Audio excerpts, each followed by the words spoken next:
Alright, well that took a little bit longer than I thought it was going to. Plus there was an excess of a lot of noise, so I actually had to mute my microphone for a moment there.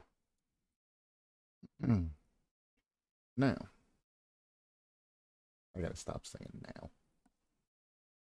Become one of my catchphrases.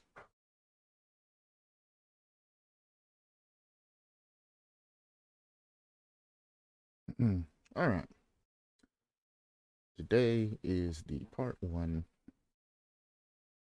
killer review, learning about particular individual killers and learning about playstyles and everything like that.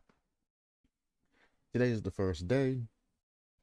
This is new content, a whole new area for me, so everything could be subject to change at any time.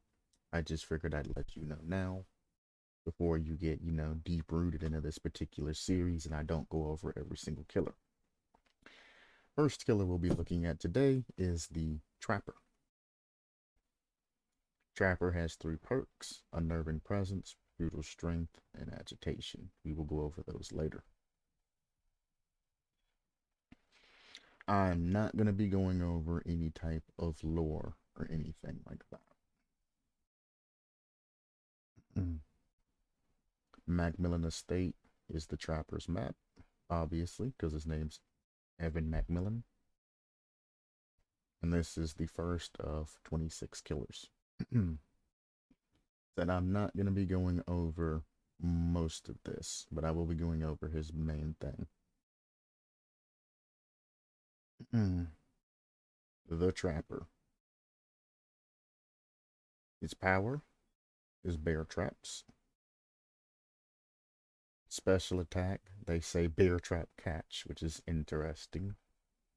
As those of you know, the Trapper puts down bear traps, and as survivors step in them, they get caught. Depending on what add-ons and things that you are running,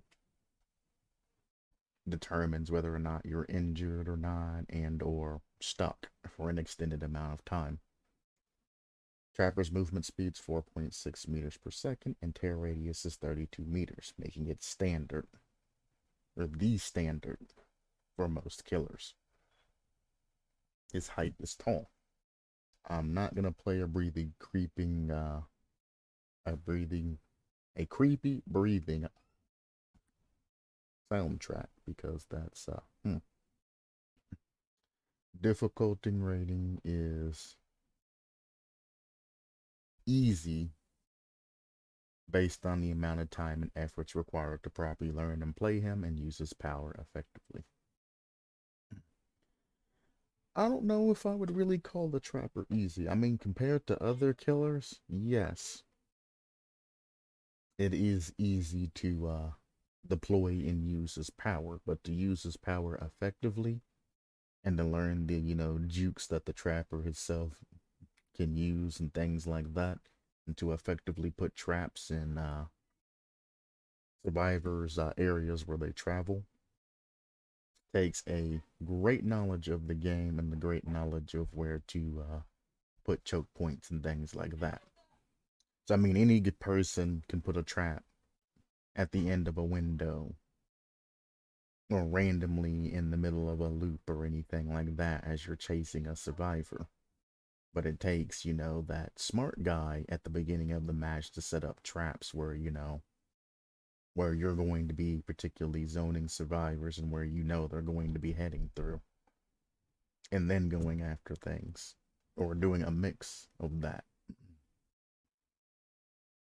So I don't know if I would really say the effort required to properly learn to play and use his power effectively. Anybody can use any killer's power, but using it effectively is going to take a little bit of time. So I'd personally say it's around,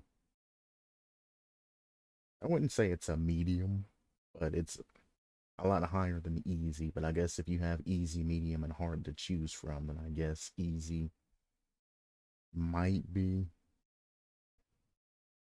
for the most part there. 3 perks is Unnerving Presence, which we've went over perks before, so I'm not going to dawdle on them. If you want to know individual perks, I've covered them. If I knew I was going to do this series, or if I had this series in mind, I would have just covered the perks as I covered the killer. But, unfortunately, I did not.